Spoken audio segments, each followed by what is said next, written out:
Hello friends, स्वागत है आपका अपने चैनल द स्मार्ट ज्ञान अड्डा में। जी हाँ फ्रेंड्स, सरकार नियोजित शिक्षकों के साथ कई तरह के खेल खेलती है, जिसमें से अभी एक है सक्षमता परीक्षा। इस बाबत जो है कुछ बातें स्पष्ट हो गई है, कोर्ट का डिसीजन भी आ गया है और सक्षमता परीक्षा का रिजल्ट भी आ गया है।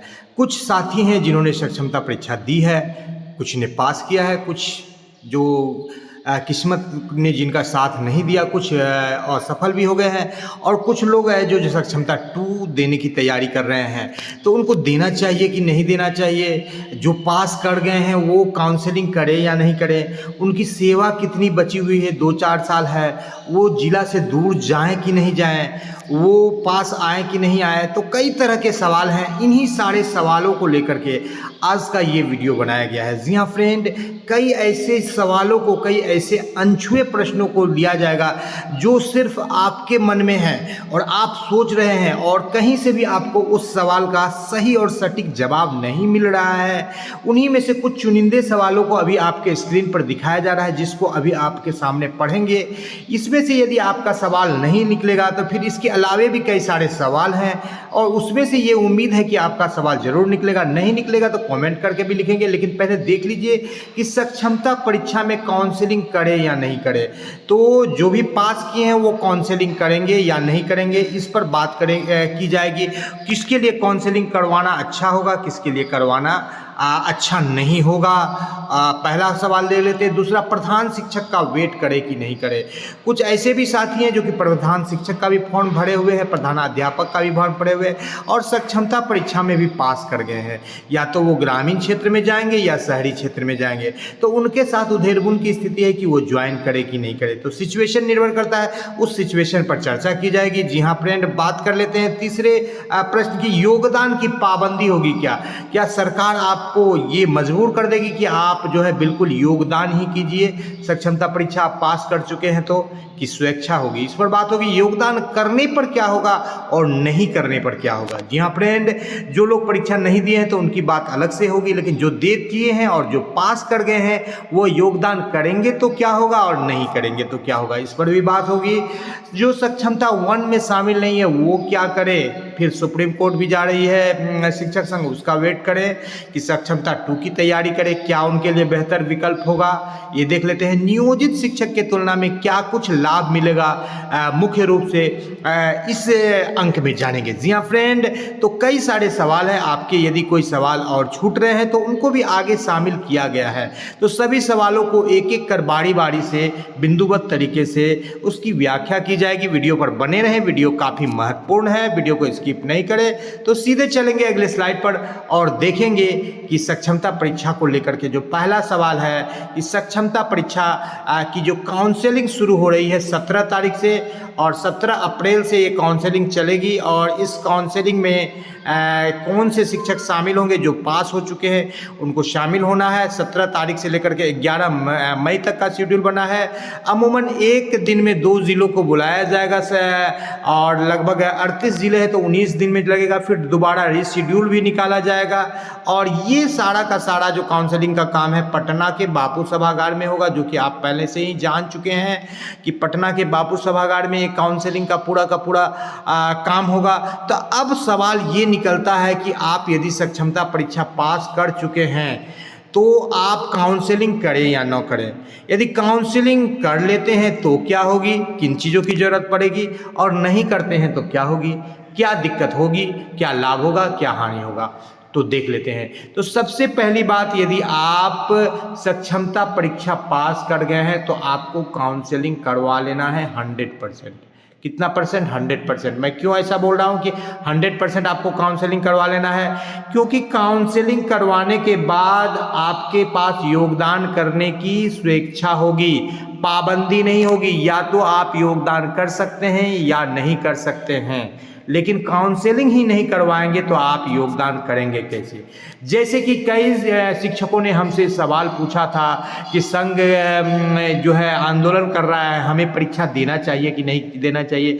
तो मैंने कहा था कि आप परीक्षा दीजिए। भले ही थोड़े समय के लिए उनको बुरा लगा था कि संघ के विरुद्ध मैं बता रहा हूँ, लेकिन आपने यदि एग्जाम दे दिया है तो अभी आपकी मर्जी है, आप या तो पास होंगे या तो फेल होंगे, तो मारिए गोली, हटा दीजिए उसको। और यदि पास आप आप हो गए हैं तो आपकी मर्जी है कि आप ज्वाइन करेंगे कि नहीं करेंगे। ठीक है, आपकी मर्जी है कि आप ज्वाइन करेंगे या नहीं करेंगे, तो ये आपकी मर्जी है। ठीक है, आपकी स्वेच्छा है। तो इसीलिए काउंसलिंग आप करवा लीजिए। योगदान करना आपकी मर्जी होगी, क्योंकि ये योगदान से पहले कई पहलू निकल करके आ रहे हैं। जी हाँ फ्रेंड, योगदान आपका कहाँ हो रहा है? शहर में हो रहा है कि गांव में हो रहा है? आपके बच्चे का उम्र क्या है? बच्चे 2 साल के हैं, 1 साल के हैं कि 5 साल के हैं कि 10 साल के हैं? माता पिता के क्या है? परिवार का स्थिति क्या है? आपको घर का खेती बाड़ी है कि सारा चीज़ खरीद के खा रहे हैं? जब सारा चीज़ खरीद के ही खाएंगे तो 2000 भी ज़्यादा मिलेगा वहाँ शहर जा कर के, तो अच्छा ही रहेगा। जब गाँव में आप नौकरी कर रहे हैं और वहाँ पढ़ाई की सुविधा ही नहीं है और आप चाहते हैं कि नौकरी भी करें और बच्चे की अच्छी तालीम भी दी जाए, तो आप शहर में ज्वाइन कर लेंगे। और यदि आपको नहीं मिलता है तो फिर 5 बार तो अवसर है, आप दोबारा परीक्षा दीजिएगा, सक्षमता का तिबारा दीजिएगा, ये अवसर है। तो आपको काउंसलिंग 100% करवाना है। उसके बाद आपके सिचुएशन पर निर्भर करता है कि आपकी परिस्थिति कैसी है। आपके माता पिता बीमार रहते हैं कि बच्चे किस उम्र के हैं, बच्चे का पालन पोषण कैसे होगा, आप शहर में किस प्रकार से रहेंगे, विद्यालय कौन सा मिलता है, कहाँ मिलता है, आवागमन की क्या सुविधा है, और आपका घर से कितना दूर है। यदि आप दूसरे जिला में कर रहे हैं और आपको होम डिस्ट्रिक्ट मिल रहा है, आप तो सोने पे सुहागा, आप 100% चले जाएंगे। लेकिन 80-90% ऐसे साथी हैं जो कि होम डिस्ट्रिक्ट में नौकरी कर रहे हैं और उनको अपने होम डिस्ट्रिक्ट में ही अपने गांव से दूर जाना है, गांव के आसपास कर रहे हैं। तो उनके लिए ये सारे फैक्टर्स जो है कि उनको खेतीबाड़ी से मिल रहा है कि नहीं, उनके बच्चे की अच्छी तालीम मिल रही है कि नहीं, या वो शहर में रहना चाहते हैं कि नहीं, शहर का परिवेश ठीक लगता है कि नहीं, परिवार की स्थिति सही है कि नहीं, माँ बाप बीमार रहते हैं। तो सारे पहलुओं को देख करके काउंसलिंग करवाने के बाद यदि आपको ज्वाइनिंग करने की इच्छा होगी तो करेंगे, नहीं करने होगी तो नहीं करेंगे। किन दस्तावेजों की जरूरत पड़ेगी आपको? मैट्रिक से लेकर के मैट्रिक, इंटर, ग्रेजुएशन, ट्रेनिंग की, और आप यदि कास्ट का लाभ लिए हैं तो कास्ट की, आवासीय, यानी सारे दस्तावेज जिसको आपने अपलोड किया है या जो भी आपके पास डॉक्यूमेंट मौजूद हैं, आपके शैक्षणिक और प्रशैक्षणिक सारे दस्तावेजों की आप फोटोकॉपी भी रखेंगे। अटेस्टेड तो आप खुद जब चाहेंगे तब कर लेंगे। साथ ही साथ आप मूल प्रति भी अपने साथ लेकर के काउंसलिंग में जाएंगे। उनको देखा जा सकता है, मिलाया जा सकता है, या हो सके तो कुछ नियोजन इकाई में आपके का दस्तावेज हो तो वहाँ से भी आपको निकलवाना पड़ेगा। वो लिख करके देंगे कि आप मूल प्रतिबंध है और उसका एक दे देंगे कि ये आपका मूल के बराबर हो जाएगा या आपको मूल मिल गया है। कुछ लोगों का टीटी नहीं मिला है अब तक, कई लोगों का फ़ोन आता है, कई लोगों के ग्रेजुएशन वगैरह के जो है अंक पत्र नहीं मिला हुआ है। तो ये सारे जो है निकलवा लेना है, सर्टिफिकेट निकलवा लेना, जो भी है आपको उसके लिए समय मिलेगा। कुछ दस्तावेजों में कमी होगी तो आपको उसके लिए हटाया नहीं जाएगा, आपकी ज्वाइनिंग के लिए वेट किया जाएगा। और 2 बार 3 बार 4 बार काउंसलिंग के लिए, 4 बार तो नहीं, लगभग 2-3 बार जरूर आपको काउंसलिंग के लिए समय मिलेगा। जी हाँ फ्रेंड, आप ज्वाइन नहीं करेंगे तो फिर आगे आपको जा सकते हैं, तो आगे भी आपको उसके लिए मिलेगा मौका। जी हाँ फ्रेंड, प्रधान अध्यापक, प्रधान शिक्षक की जो परीक्षा है उसका वेट किया जाए कि नहीं किया जाए, तो दोनों यही बात निकल कर के। यदि आपका फेवरेट जगह पर ज्वाइनिंग हो रहा है, आप अपने ज़िला में जा रहे हैं तो बिल्कुल ज्वाइन कर लीजिए। दूसरी बात, आपको अपने ऊपर विश्वास है कि नहीं, मैं प्रधान शिक्षक या प्रधान अध्यापक की परीक्षा दूंगा तो मैं 100% पास कर जाऊंगा, क्योंकि इसमें 5 बार मौका नहीं है, ये 1 बार निकलेगा, फिर जो सीट बचेंगी उसके लिए निकलेगा। यानी कि आगे जो प्रधान शिक्षक या प्रधान अध्यापक की परीक्षा होगी वो ज़्यादा कठिन होगी। क्यों ज़्यादा कठिन होगी?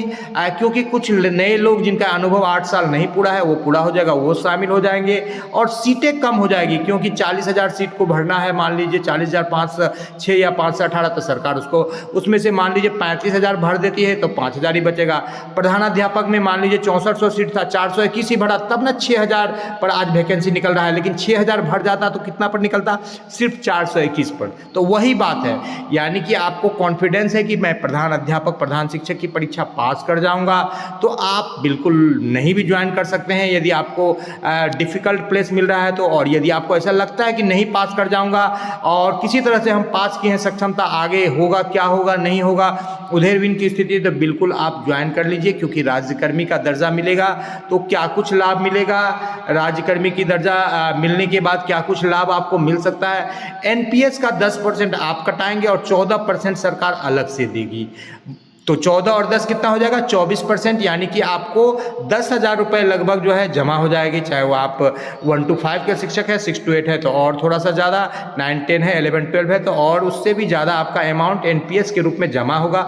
आने वाले समय में जो रिवीजन कमेटी भी बन रही है एनपीएस से, ओपीएस पर भी आप जा सकते हैं। और इतना ही नहीं, आपको ग्रेजुएटी का भी लाभ मिलेगा, क्योंकि जो है राज्यकर्मी को मिलता है। इस बाबत जो है यदि लंबी सेवा रहेगी तो कम से कम 15-20 लाख रुपए आपको मैच्योरिटी का मिलेगा। ईएल आपको 300 दिनों का दिया गया है, और इसका यदि आपको एक भी ईएल का यूज नहीं करते हैं और 15 से 20 साल की सेवा रहती है तो 10 लाख, 5 से लेकर 10 लाख रुपया तक इसका एक मुश्त मिलेगा।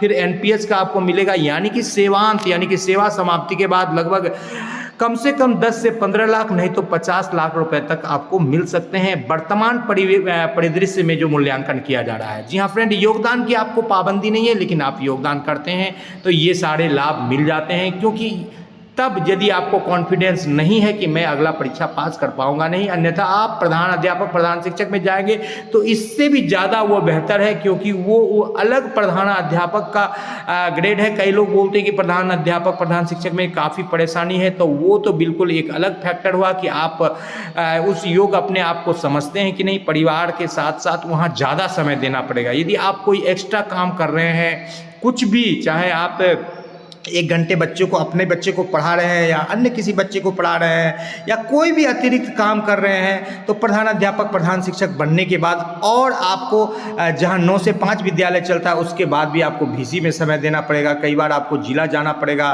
कई बार बीआरसी का चक्कर लगाना पड़ेगा, पूरे विद्यालय की मैनेजमेंट को देखना पड़ेगा। ऐसे ही छुट्टी की कटौती है, उसके अलावे भी आपको छुट्टी, उससे भी ज़्यादा आपको 20%, 30% आपकी जो छुट्टियाँ हैं वो आपको काम में लगाना पड़ेगा। तो इस बात को आपको पहले सोचना पड़ेगा कि हम प्रधान शिक्षक, प्रधान अध्यापक में समय दे पाएंगे कि नहीं। क्योंकि कई ऐसे लोग हैं जो आपके अपने परिवेश में भी देखते होंगे कि जो कम सक्षम है, चाहे वो पुरुष हो चाहे महिला हो, प्रधान शिक्षक का जो है पदभार अभी ग्रहण किए हुए हैं प्रभारी के रूप में और चला रहे हैं। तो आप क्यों नहीं चला पाइएगा?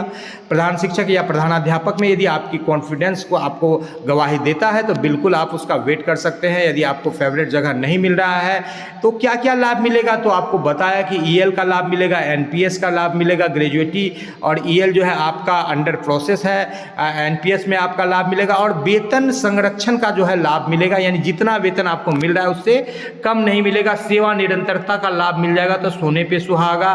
सिर्फ 2022 वाले शिक्षकों को 10 से 12,000 वेतन में बढ़ोतरी होगी, और जो शेष शिक्षक है उनको इन हैंड सैलरी हो सकता है कुछ कम भी पड़ जाए, 200-400 रुपये, लेकिन एनपीएस में आपका 10,000 जमा होगा, 8 से 10,000 मिनिमम वो आपका बचत होगा।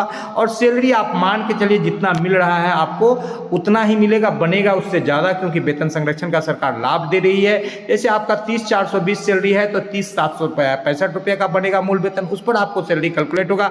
पहले 1,800 ईपीएफ कटता था, अब 10% कटेगा, यानी कि लगभग 3,000 रुपये कट जाएंगे। तो थोड़ा तो 1,200 रुपये एक्स्ट्रा कटा, तो जो मिल रहा था उससे तो कम ही मिलेगा इन हैंड। लेकिन एनपीएस में पहले जब जहां आपका आईपीएफ में 1,800 जा रहा था वहां आपका 3,000 और सरकार दे देगी आपको 14%, यानी कि 5,000, तो 5 दिन 8,000 रुपये आपका जमा हो जाएगा। तो यही एक लाभ मिल रहा है जो कि आपका एक फ्यूचर के लिए, भविष्य के लिए बेहतर लाभ है। आगे आपको ईएल और ग्रेजुएटी का लाभ मिलेगा तो लगभग 20-20 लाख रुपए उसका आप बिल्कुल निश्चित रूप से जोड़ सकते हैं। 100% ईएल का और ग्रेजुएटी का लाभ मिलेगा तो आप जोड़ सकते हैं। तो ये तो हो गई बात। अब शहरी क्षेत्र में किसी का पोस्टिंग हो रहा है, ग्रामीण क्षेत्र में, तो जिनको 100 नंबर से अधिक है जनरल कैटेगरी में, वो शहरी क्षेत्र के लिए तैयार रहे हैं। शहरी क्षेत्र में जाने वाले को शहरी आवास भत्ता लगभग 2150 रुपये, और अभी वर्तमान में जो है एचआरए में भी बढ़ोतरी की गई है। जहाँ पर 4% आप गांव में थे उनको मिल रहा था, अब आपको 6% से लेकर के 8% मिलेगा। और सरकार रिवाइज करने जा रही तो इसमें भी बढ़ोतरी होगी, जैसे कि केंद्र सरकार 9, 18, 27 को 10, 20, 30 रिवाइज करने जा रही, तो ये ये भी 4, 6 और 4, 8, 16 को जो है रिवाइज करके 6, 12 और 18 करना पड़ेगा बिहार सरकार को। तो इसका भी आपको लाभ मिलेगा। तो शहरी क्षेत्र में यदि आप जाएंगे तो जो बातें मैं बता रहा था कि इन हैंड सैलरी में कमी होगी, वो भी आपकी कमी नहीं होगी, वो भी आपको सही ही सैलरी मिलेगा, क्योंकि आपका 2 से 4% HRA बढ़ जाएगा और साथ ही साथ 2000 रुपया आपका जो है 2150 रुपया आपको शहरी परिवहन भत्ता बढ़ जाएगा। तो आपको इन हैंड भी बढ़ोतरी होगी और राज्यकर्मी का दर्जा भी मिलेगा। और आप ज्वाइन करने के बाद भी शिक्षक प्रधानाध्यापक की तैयारी कर सकते हैं, उसका एग्जाम दे सकते हैं यदि आप भरे हैं तो, यदि आप उसके लिए योग्य है तो। और नहीं योग्य हैं, आपका नहीं पूरा है, आप 5 साल का नौकरी हुआ है, 4 साल का नौकरी हुआ है, आप उसके लिए योग्य नहीं है, तो आप 100% इसको ज्वाइन कर लीजिए। यदि आप घर से दूर नहीं जा रहे हैं तो बिल्कुल, और दूर जा भी रहे हैं तो अपने जिला में है तो ज्वाइन कर लीजिए, क्योंकि 2 से 3-4 साल में आप फिर अपने घर के आसपास आने का आपको अवसर रहेगा, या नहीं भी रहता है तो बच्चे के पढ़ाई के लिए, क्योंकि अधिकतर शिक्षक के जो है बच्चे छोटे हैं, कुछ शिक्षकों के बच्चे 9, 10, 11, 12 में है, नहीं तो अधिकतर शिक्षक के बच्चे जो है छोटे उम्र के हैं। तो पढ़ाई को आप यदि उसका वरीयता दीजिएगा तो बिल्कुल आपके लिए शहर में ज्वाइन करना अच्छा होगा। गांव मिल रहा है तो आप वेट कर सकते हैं नेक्स्ट परीक्षा का, क्योंकि आपको 5 बार का मौका है और आप ज्वाइन करके भी फिर दे करके आप चेंज कर सकते हैं। लेकिन एक बार आप ज्वाइन कर लीजिएगा तो फिर आपको सरकार हो सकता है कि आपको सक्षमता परीक्षा देने दे या नहीं दे, और दोबारा उस स्कूल में जाने आपको नहीं मिलेगा। ये बात फाइनल है कि यदि आपने ज्वाइन कर लिया अपने सक्षमता में, तो आप चाहें वहाँ से विरमित होकर के जाएं, लेकिन पुनः दोबारा उस स्कूल में नहीं जाएगी। और दूसरी बात कि आपकी जहाँ भी ज्वाइनिंग होगी आपको अपने नियोजन इकाई से बाहर, या ये मान के चलिए कि प्रखंड से बाहर जाना होगा। अब ऐसे शिक्षक जो कि सक्षमता 1 नहीं दिए हैं, 2 देना चाहते हैं, तो उनके लिए क्या कुछ है, तो आपको 2 का तैयारी करना है। और आप ये जान लीजिए कि आप यदि संघ के साथ रहते हैं और आप तैयारी नहीं करते हैं, आपको सुनने में बुरा लगेगा, ये मान लीजिए जो खबरें निकल करके आ रही है, अंत में आपको भी रैंडमाइज किया जाएगा। अपर मुख्य सचिव के पाठक यदि चले गए और आपका किस्मत काफ़ी बलवान रहा तो आप अपने घर के आसपास रह सकते हैं, अन्यथा आपको नियोजित के ही रूप में आपको रैंडमाइज करके दूसरी जगह भेज दिया जाएगा। तब जाकर के आपको काफ़ी अफसोस होगा कि क्यों ना मैं सक्षमता देके, क्यों ना मैं प्रधानाध्यापक का परीक्षा देके पास करके चला जाता, क्योंकि परीक्षा जब तक आप दीजिएगा नहीं तब तक पास या फेल का कोई ये नहीं है कि कौन सा पास करेगा। यदि अपना कॉन्फिडेंस है तो बिल्कुल पास करेंगे। जी हाँ फ्रेंड, तो आज का वीडियो काफ़ी लंबा हो रहा है, वीडियो पसंद आ रहा है तो लाइक कर दे, चैनल पर नए हैं या अब तक सब्सक्राइब नहीं किया तो सब्सक्राइब कर ले। जी हाँ फ्रेंड, द स्मार्ट ज्ञान अड्डा आपका अपना चैनल है साथी, जो आपके जोर की कामना करता है। वीडियो को शुरू से लेकर अंत तक देखने के लिए आपका बहुत बहुत धन्यवाद। आपका दिन शुभ हो। जय हिंद, जय भारत, वंदे मातरम।